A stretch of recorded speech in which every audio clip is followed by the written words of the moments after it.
All right, good afternoon, everyone. My name is Matt Pfeiffer. This is Conversations on Retail, and we are here today with Shannon Bedore, the Managing Director of Sightline Retail. Shannon, how are you? I'm great. How are you, Matt? Doing well. Thank you so much for making this time. I've really looked forward to this conversation today for a number of reasons. You and I have known of each other, and we've had quite a bit of interaction, especially over the last 5 years, I guess. But I don't know you like at all. And beyond the presentations that I've seen you give and digging into your LinkedIn profile. So you're someone who's accomplished an awful lot in a relatively short period of time, going all the way back to your undergraduate study and blowing through, 4 years and a 3-year period of time. And you've had just this amazing career at Kohl's and at Walmart and then a startup and now at Sightline. So I really wanted to just spend some time getting to know you and celebrating this great career you've had, and then digging into some of the insights that you have with respect to kind of the world as you see it today. And there's so much going on right now in the area of supply chain that's I know it's keeping you and your team extremely busy. So if you would, just in the way of background, introduce yourself and talk about what Sightline does today. Well, thank you for that. Wow, I feel so humbled with the things that you said. Thank you. That's not how I would describe myself, but it's interesting to hear how somebody else would. So my name's Shannon. I've worked in retail for my entire career. And even growing up, I would say I had a hobby in retail. I grew up just outside of Detroit, Michigan, where Kmart was headquartered. And I grew up in a family that responded to sales, and all around me were high-low retailers, so Kroger and Kmart most recognizable. And when Kroger would have meat at 10 cents off, or Kmart would have paper towels at 10 cents off, my mom and I would drive around to many locations and clean the shelves off. So very early on, I think I grew up in retail because it was one of the things that we did to save money growing up. But I started working in retail right out of undergrad from Michigan State, and worked at Kohl's with 90 stores and was there until they had 500. And then started working at Walmart. And one of the things that always struck me was how brands launched, or how companies or suppliers launched within a retailer. There were many different paths to do it, and some chose to direct hire their own team during the launch period, and some didn't have the money to. And the larger areas that I worked in as I moved up in my career, the more noticeable I saw in terms of how this equated to points of distribution.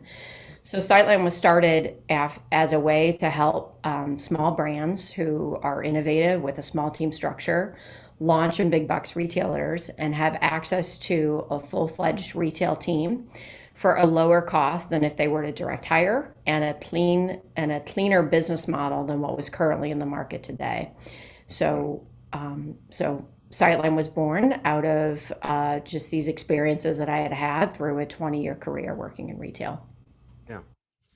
So I'm curious, entrepreneurs, we're kind of a weird breed. And I'm just wondering, obviously we want to spend time getting to know your business and getting to know your kind of your view of the world, as I said, but tell us a little bit about your background, growing up, how you ended up at Michigan State. Were you part of an entrepreneurial family? Did you tinker with things through school? How did you choose the university? How did you choose the field of study? Just tell us a little bit about what it was like to grow up and those first steps you took through university.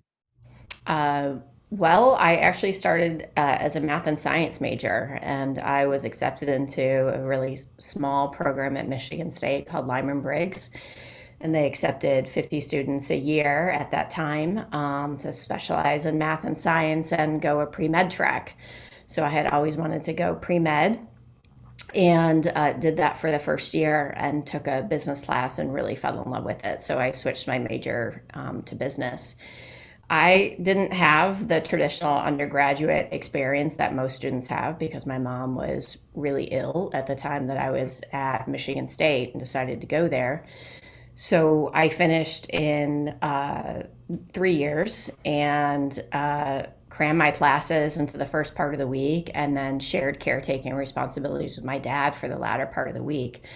So I would spend the first 3 days in class and the last 3 days taking care of her. And for me, just being able to get done and out of school and start my job was the only thing that I was focused on. So I took a lot of classes and doubled down, and started working, just a few years after, 3 years after I started at Yeah. Michigan State.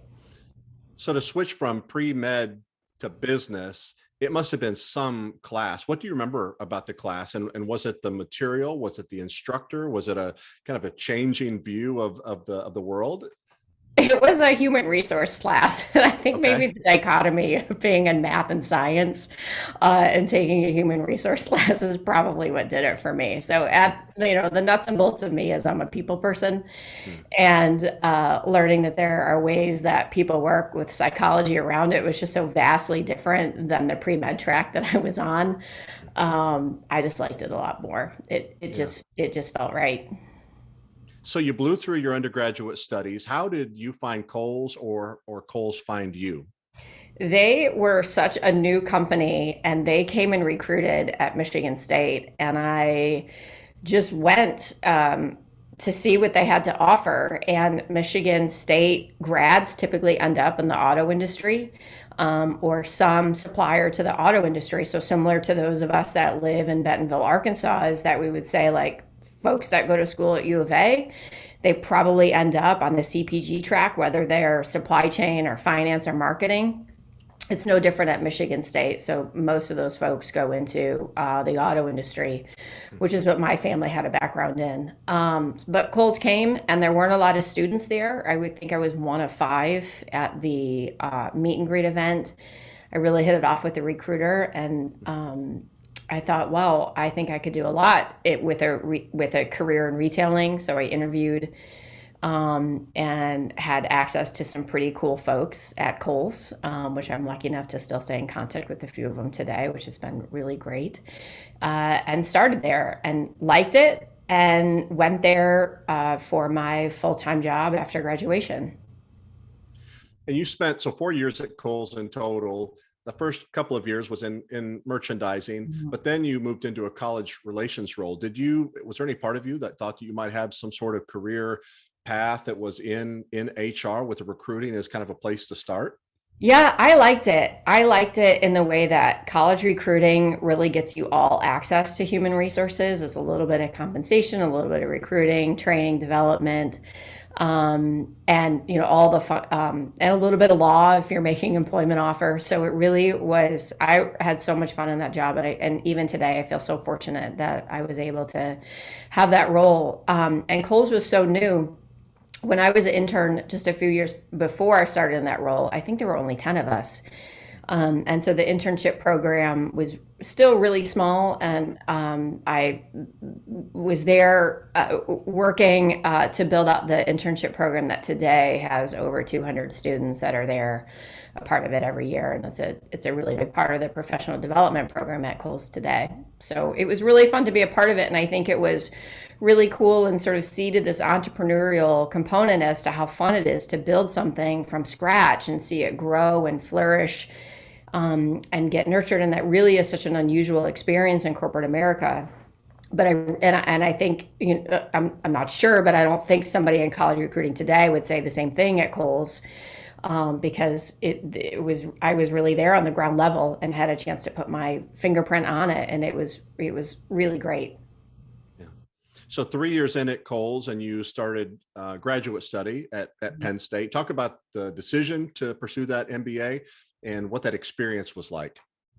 Yeah, I wasn't sure. Growing up, getting an MBA was not something that was on my list to do. But I was in this role of college recruiting. I was going around to all these universities, and so just by mere exposure, started to see MBA programs. And as I researched it, it seemed like something that I might want to do. But I was really torn because I was doing great. What I thought I was doing great at Kohl's, and I was really happy there and didn't want to leave. But I thought, well, I'll just apply to a couple of schools and see what happens. And I applied and was fortunate enough to get full funding to go to school. So I remember calling home and saying, well, I got a full scholarship to go to MBA school. And my family was less than excited about me leaving a job to go to school for 2 years. And I thought, well, if it doesn't work out, I'll just come back and do the same thing because I really like it at Kohl's. So I'm in a win-win situation. I might get an extra degree and then I still come back and do the same thing and I'd be really happy with it. So I made the decision to go to Penn State, and ended up majoring in supply chain, which has been really such an incredible field to be a part of, and to see the transformation of supply chain, and where today I feel like is really just the hub of how anyone in CPG or retail really has to have an understanding of how supply chain complexity parlays into sales strategy and pricing and all these other functions that really make retail work. And then that first summer, after year one of your MBA program, you joined Walmart as an MBA intern. I'll ask you the same question I asked about Kohl's. Did you find them or did they find you? I found Walmart. I When I went back to grad school, I thought, well, this is really a time for me to see what other industries are out there, and to see if retail is really where I want to stay. And Penn State it's a great school, and it's a national recruiting school because it really is in the middle of nowhere. So there's companies that come from all over to recruit students. So I went to a Pfizer presentation, and I went to Air Products and PPG, which were big recruiters at the time.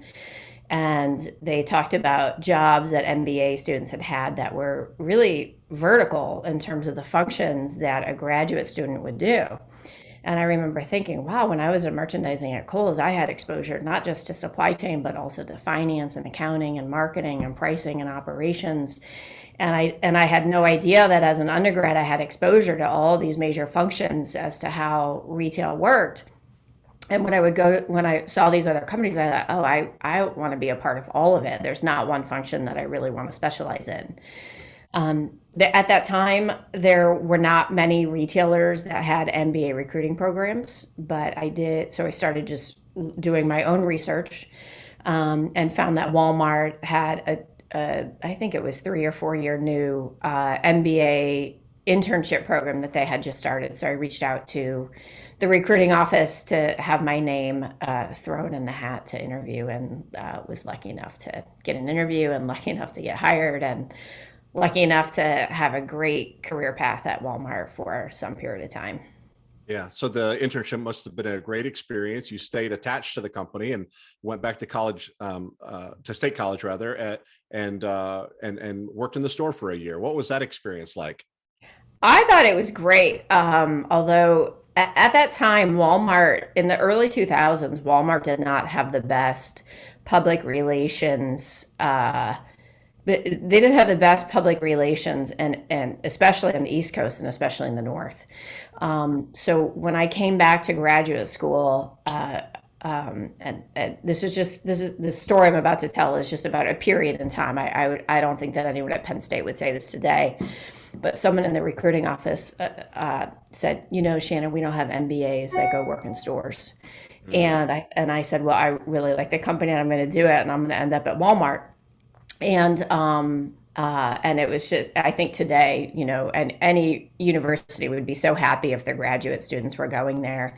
And I think it really is a testament to the work that Walmart has done to turn around the public perception in terms of what it's like to work there. Because at that time, there was this the public had a viewpoint in terms of what Walmart was like, but which was much different than my experience as to working there as an intern and living down in Bentonville for a summer. We're just two totally different points of view in terms of what the Northeast thought of Walmart and my actual experience of doing so. Yeah. Well, what an amazing opportunity, it must have been to have had the home office experience, to kind of have this broad, level introduction to the company and its culture, but then to go and experience it firsthand, especially at a store that was a long ways from Bentonville, really more of the reality of what the business was. I bet you're really thankful that you had that opportunity in retrospect. It was great. I still have my vest from the store. They don't make them anymore, but I still have. So yeah, it was such a great experience. So did you like maintain contact with folks at the home office the whole time you were in the store with the intent of going back to the home office? That must have been the plan. Yeah, I knew I wanted to work at Walmart after the internship. So I was lucky enough to be hired by a gentleman by the name of Don Harris. And Don Harris's dad worked for Sam Walton. Hmm. Claude Harris, Don Harris was there in merchandising and was a GMM at the time. I believe he was a GMM at the time. So I worked on the apparel team as an intern, and and wow, he was just such a great leader for Yeah. me Yeah. to get to know and to be on his team. And he was such a big supporter of mine. And he really helped me set the stage for what I would do next professionally in terms of coming back to Walmart. Yeah. And what was Walmart's apparel business like back then? I mean, I was there for a good part of it, but give us kind of your perspective on where Walmart was, what they had already achieved, and kind of what was ahead. What were y'all working on? Big picture. Yeah, yeah. I think I was put on the apparel team because I came from Kohl's and worked on Hmm. apparel. So they were looking for maybe another point of view on apparel.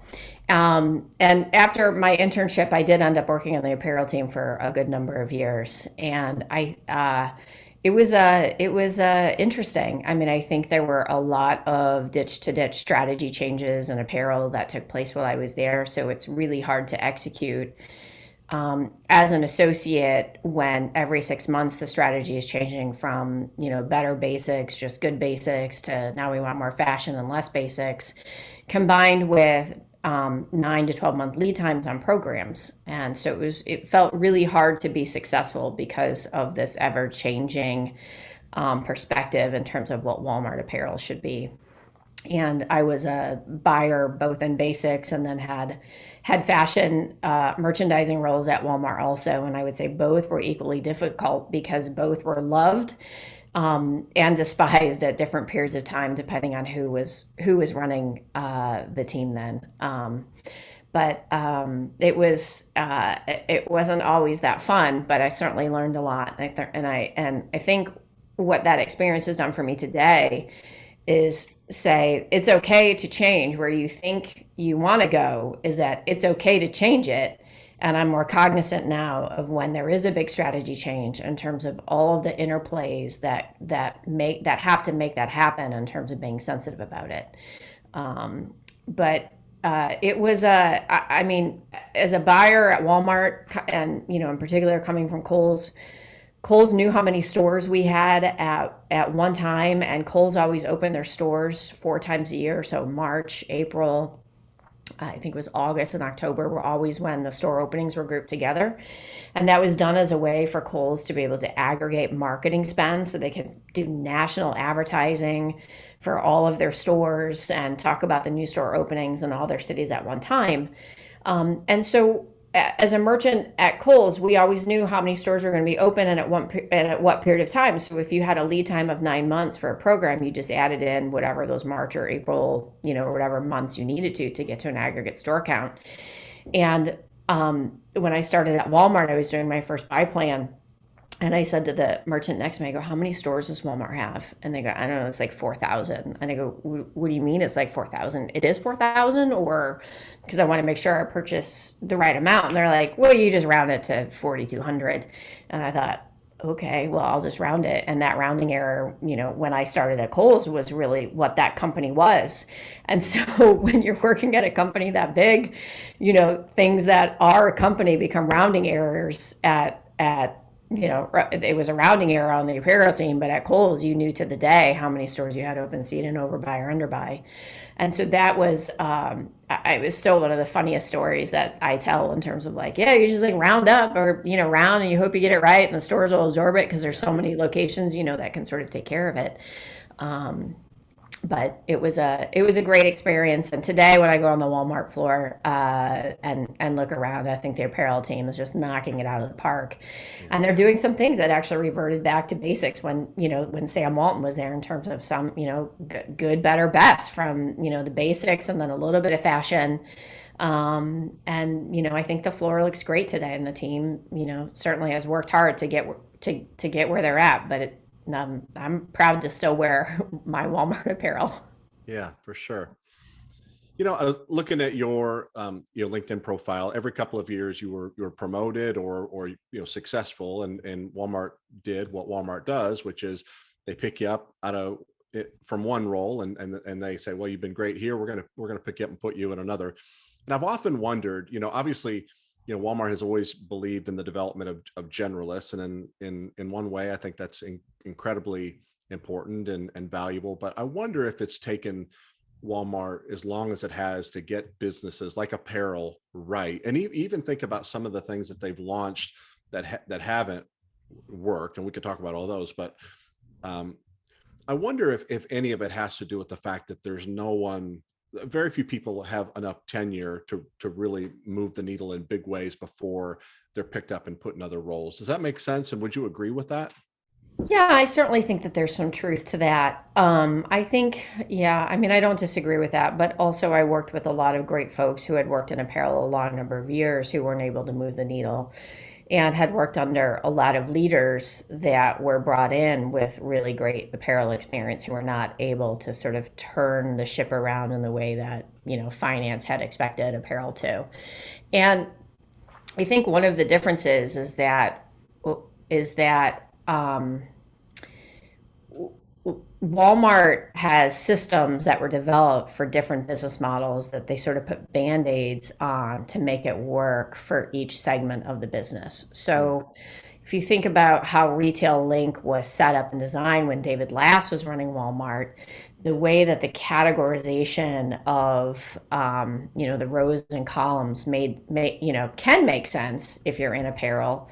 But if you were to really develop Retail Link as an apparel system, it wouldn't be set up that way.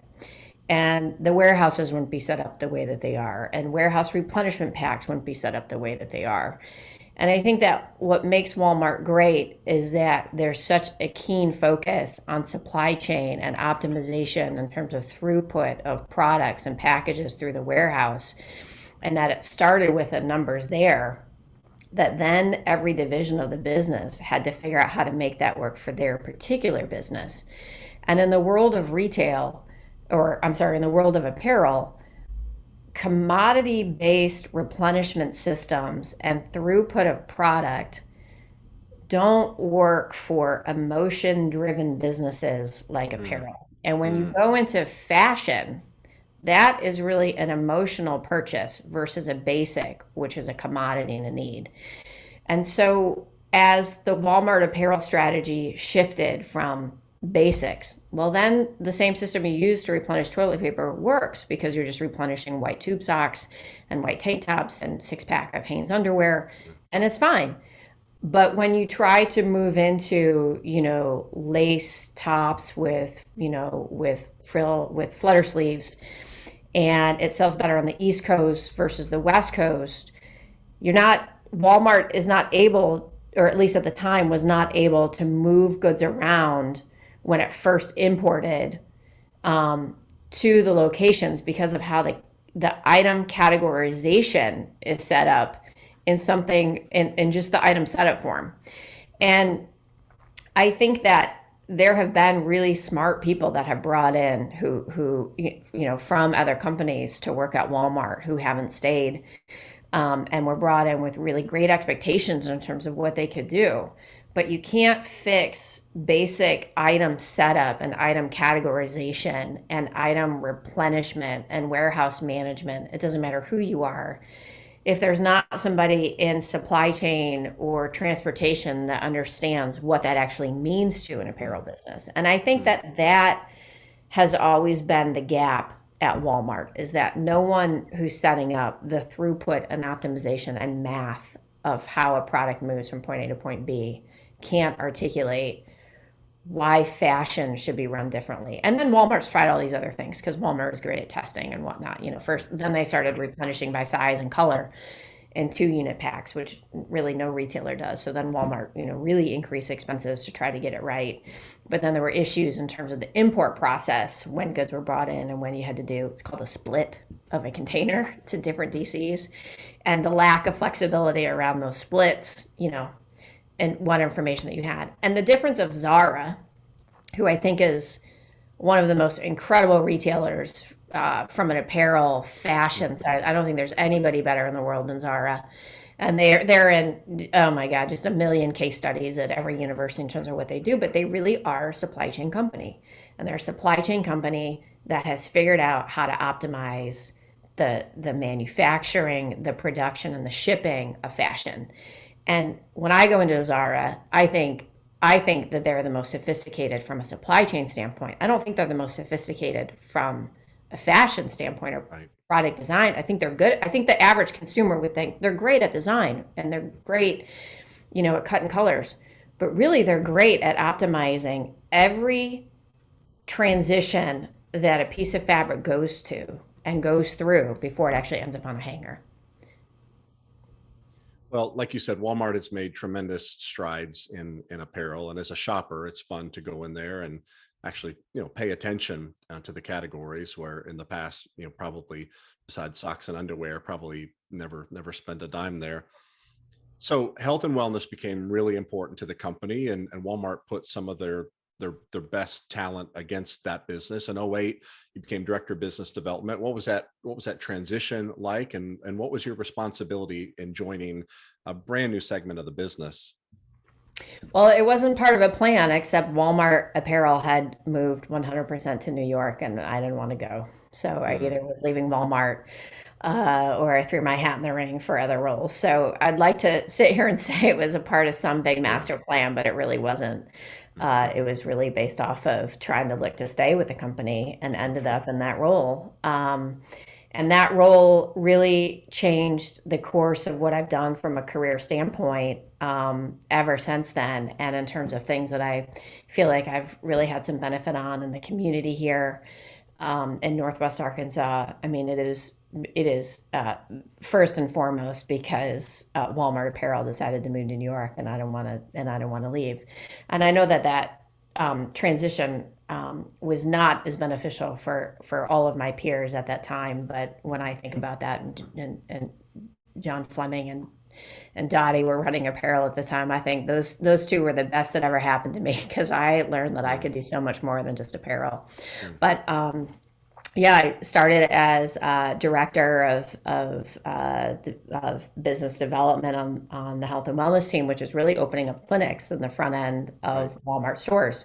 So I was responsible for the implementation and operations of the clinic operators. And at that time, Walmart had launched version 2.0 of the clinics after going through beta testing version 1.0. Version 2.0 was a Walmart branded clinic with a local hospital operator that was running the clinic with their own healthcare team, Mm. and then utilizing an electronic medical record system that was the same throughout all of Walmart, so that a Walmart customer would have access to the record regardless of who the healthcare provider was. It was really great, but it was like drinking from a fire hose Yeah. from day one. But you enjoyed it. I mean, it was contextually, it was completely different, but it was very much kind of an entrepreneurial endeavor, right?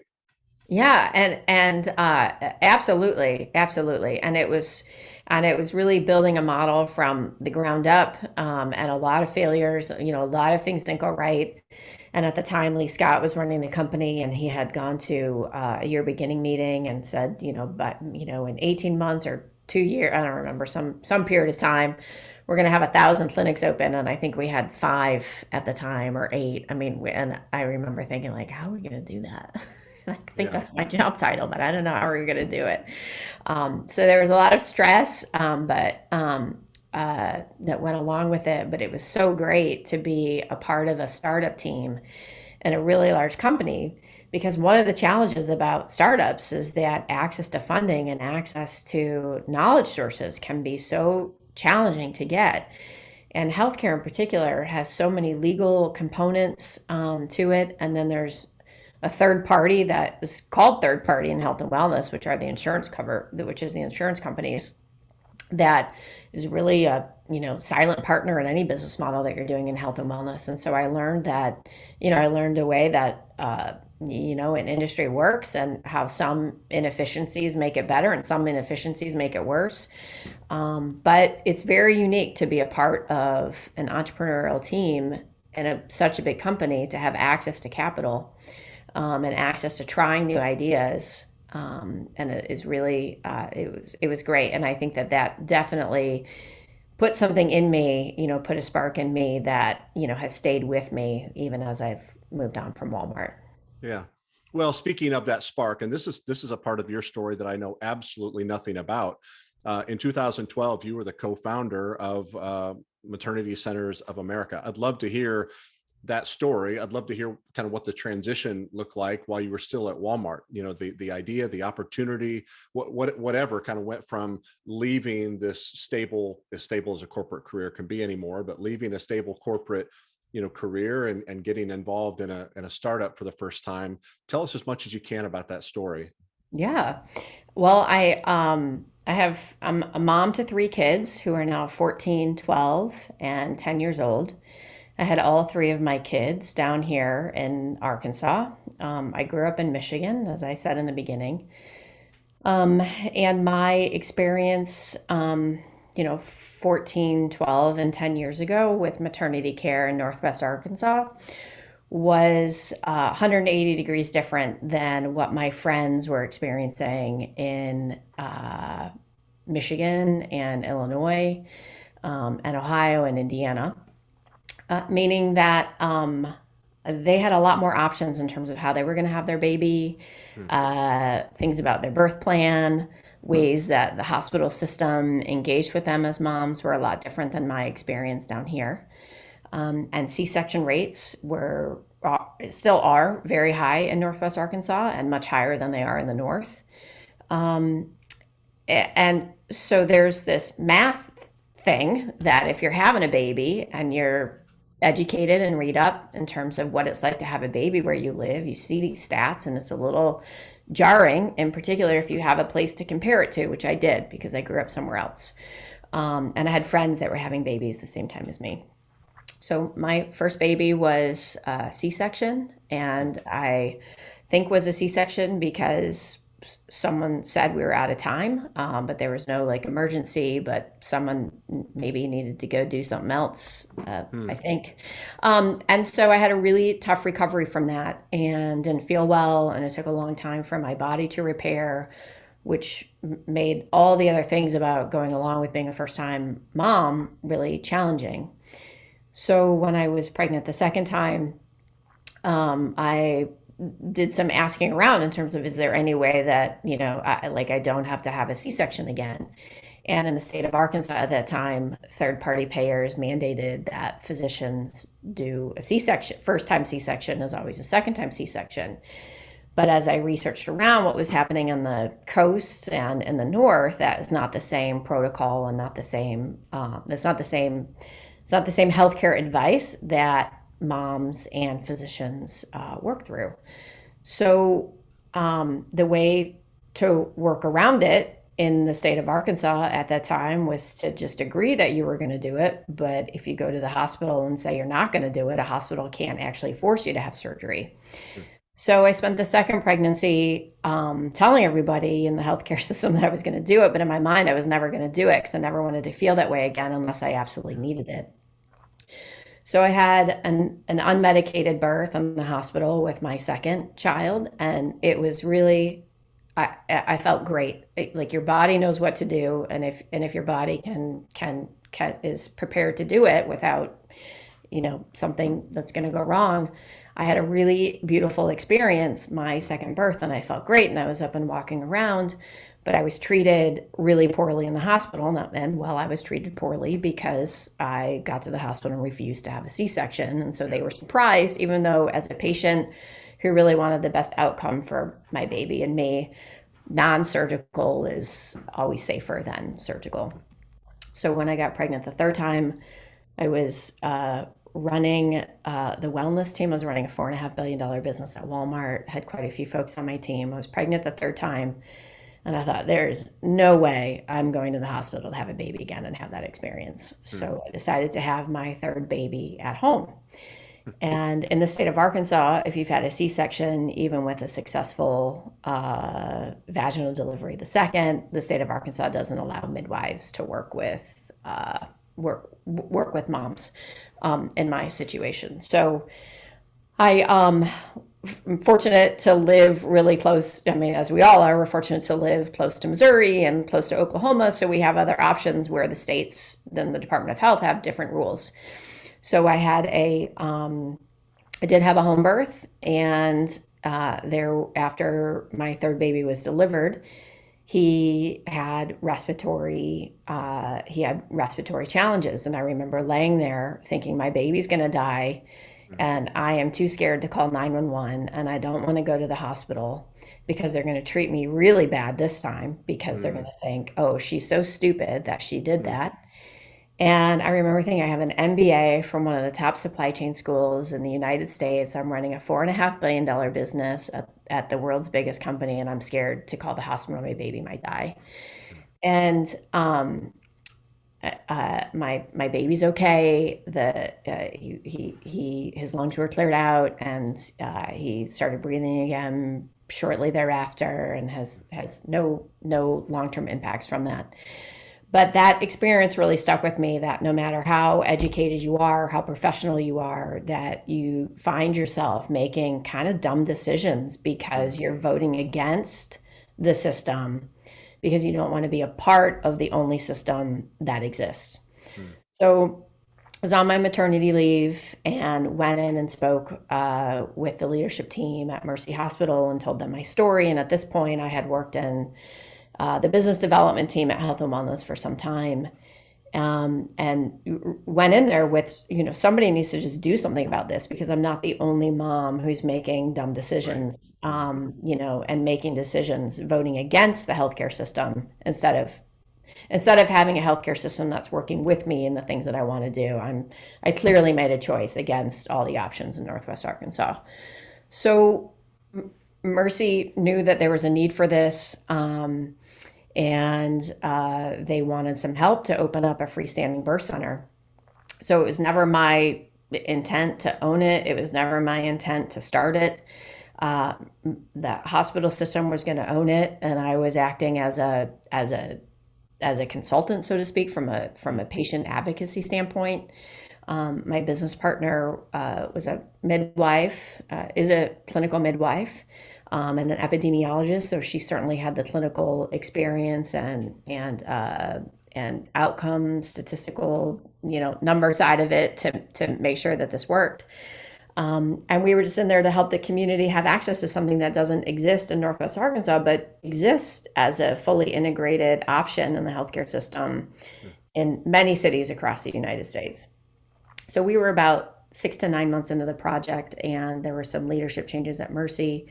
They backed out, and Kara and I were like, well, Mercy's like, we're not going to do this anymore. And at that point, we had the real estate picked. We had the physician group that was picked. We had the midwives that were picked. Everything was selected. And her and I said, well, like, if this is going to happen, we're going to have to buck up and do it because it's not going to happen any other way. So that is, lo and behold, how it started. And we opened it as a 501c3. And like all startups, it was not easy. And at that point, I had a full-time job at Walmart and 3 kids under the age of 5. So I was not getting a lot of sleep. But it was captured almost a 5% market share of births in the first year. And at that same time, Obama was president and the Affordable Care Act was passed, which made maternity coverage an essential health benefit in the United States. And for the first time, payers were required to cover maternity charges. And this really changed, a lot of things for this model that had started in Northwest Arkansas. because maternity is one of the biggest healthcare expenses for Medicaid programs for every state. So we started to get courted by groups that were interested in the model. And the model was really based off of the Walmart Clinic model. If you could plop a maternity center in any city USA, how do you build it out? What are the specs of the bathrooms and the toilets and the tile that you can put in any city USA?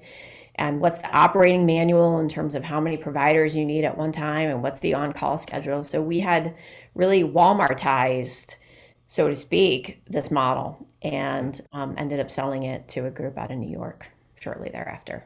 Yeah, I wish we had more time because this is a really, entrepreneur to entrepreneur, this is a really fascinating part of your story. But I will ask, obviously the company that bought it had, scaling in mind. They invested a lot of money over time to scale the business. Was there any part of you that didn't want to leave it? No, I was happy to leave it, quite honestly. It was Okay. never my goal. It was never my goal to work there the rest of my life. My goal in the beginning was to make sure that women had options to Yeah. other types of maternity care than what was standard in the state. Um, and selling it to a private equity group, I wouldn't change that experience for anything. But Hmm. there were a lot of there were a lot of cultural differences in terms of what I wanted to have happen versus what the private equity group wanted to have happen. And that was a really interesting journey for me to be on, and Yeah. to learn and see that how things are funded and where money comes from sort of change the way that things are done. And it's a really big part in terms of when we have new clients that come into Sightline is understanding how they're funded and where their money comes from Hmm. really has a formidable impact in terms of the strategies that you use to grow, to launch and grow, and what you say when you're sitting in front of a merchant as well. And I never would have known that if I didn't have that Yeah. experience. And I wouldn't trade it for anything, but it was not an easy experience. And in particular, not an easy experience because it was never one of my life goals to like open up my own business. I was so happy, I was happy at Yeah. Walmart. I had a job that I wanted, my entire career to be a DMM. Yeah.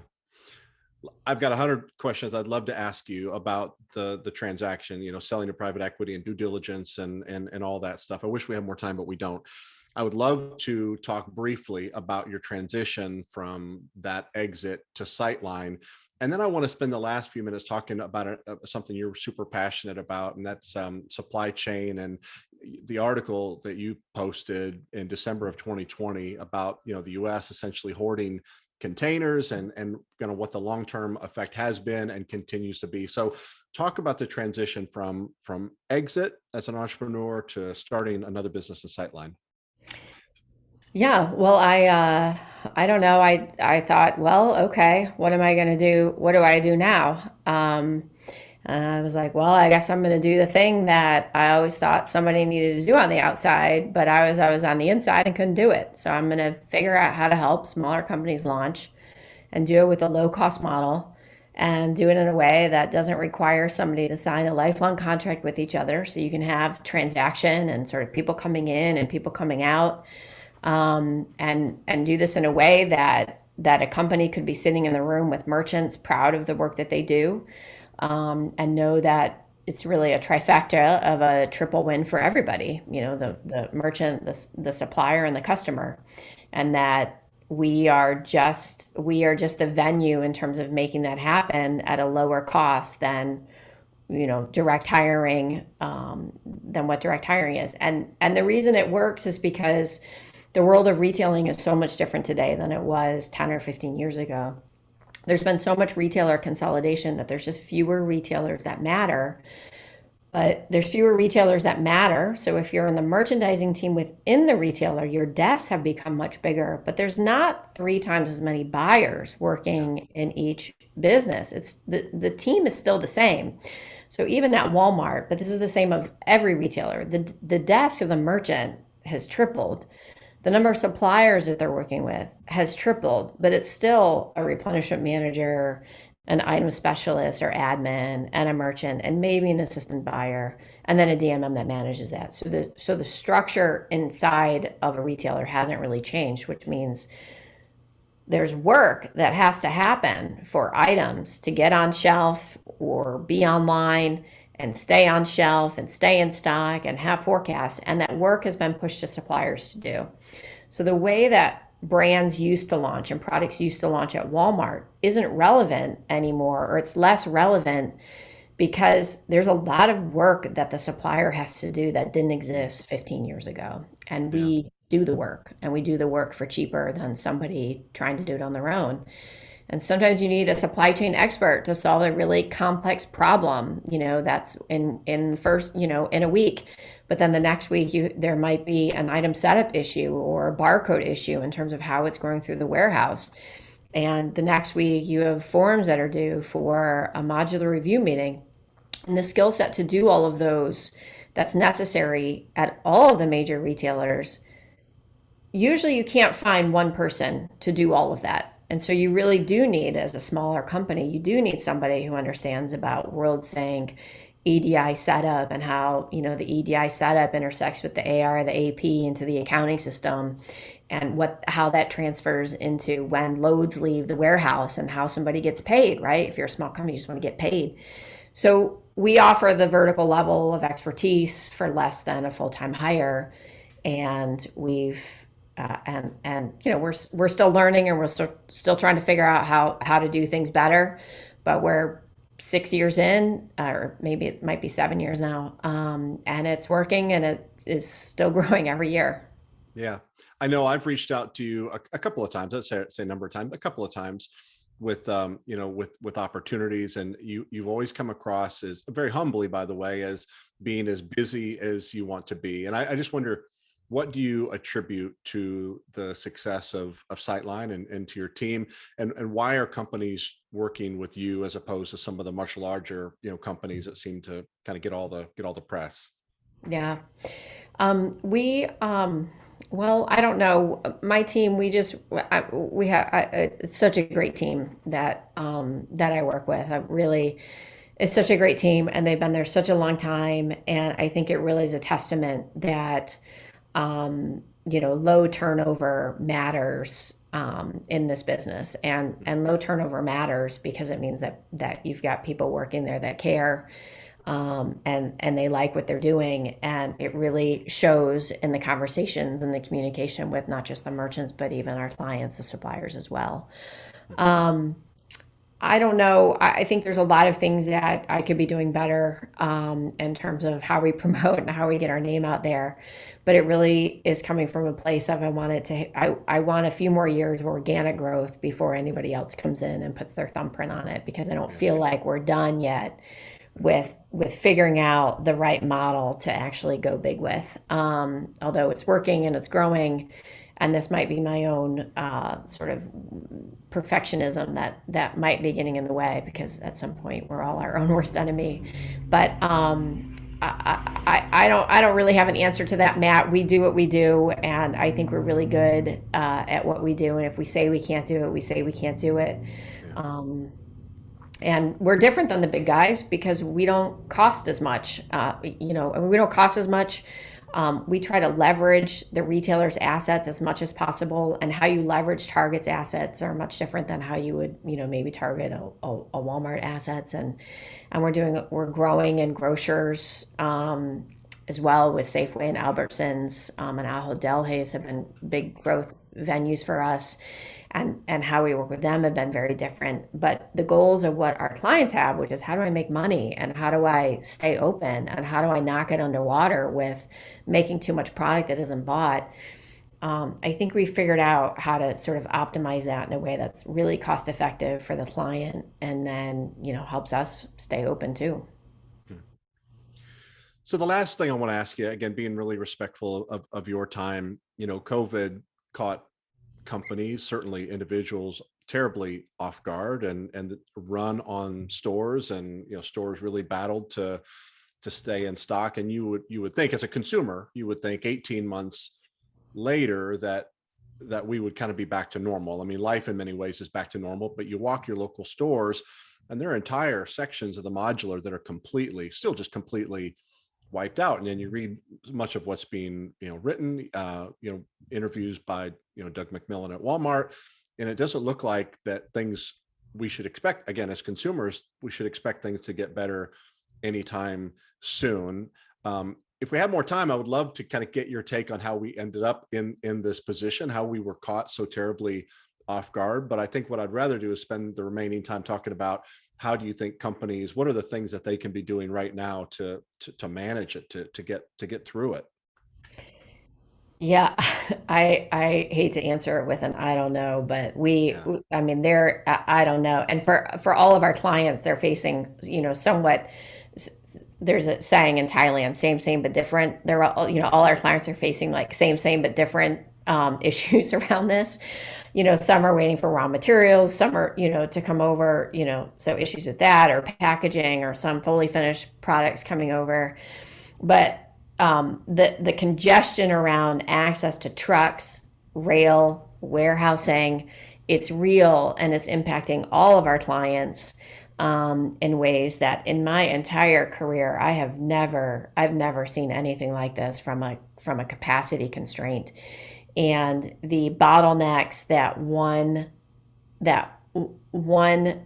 um, one piece has and the impact of that on all the downstream components, or downstream bottlenecks as well that creates.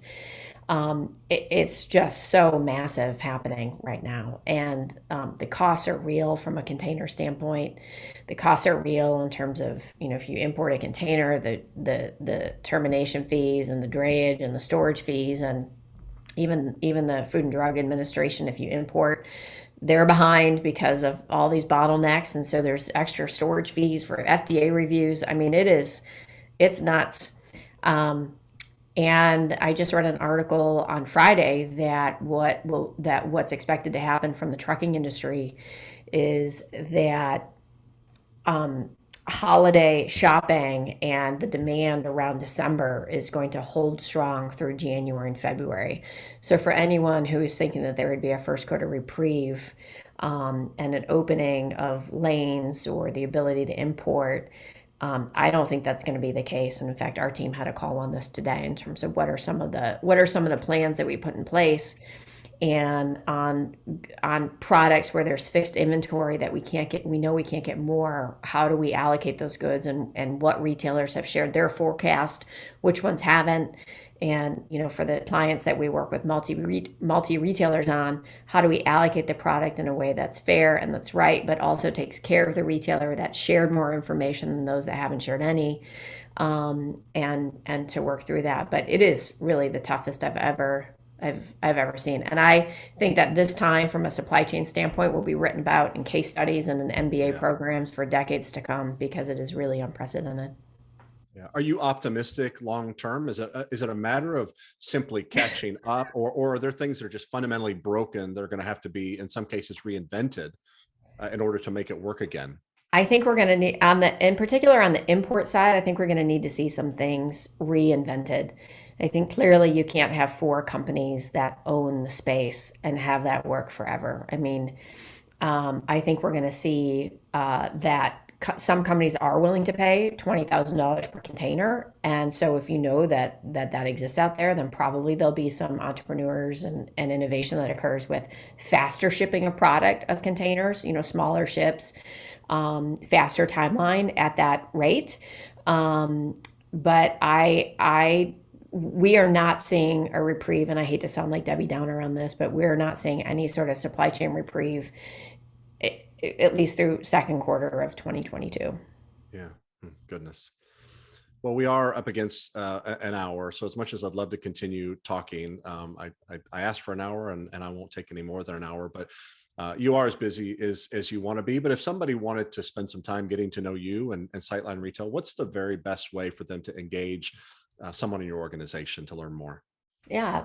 We on our website, sightlineretail.com, we have an email link, hello@sightlineretail.com, and that takes us to, I get the emails, or other folks in my team get the emails, and we answer those as soon as they come in. So that's the best way.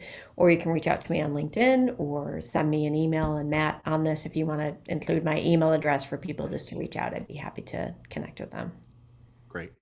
Shannon Bedore, Managing Director of Sightline Retail. It's been so much fun. Like I said, you're somebody that I have really admired for 5 or 6 years, just seeing what you've written and seeing some of the talks that you've given, and just what you've accomplished in such a short period of time. I've looked forward to this conversation. I appreciate you making the time, and I wish you and your family, certainly your team, the very best. Looking forward to keeping up with you in the future. Thank you, Matt. Appreciate it. Thanks, Shannon. Have a great day. You too. So long.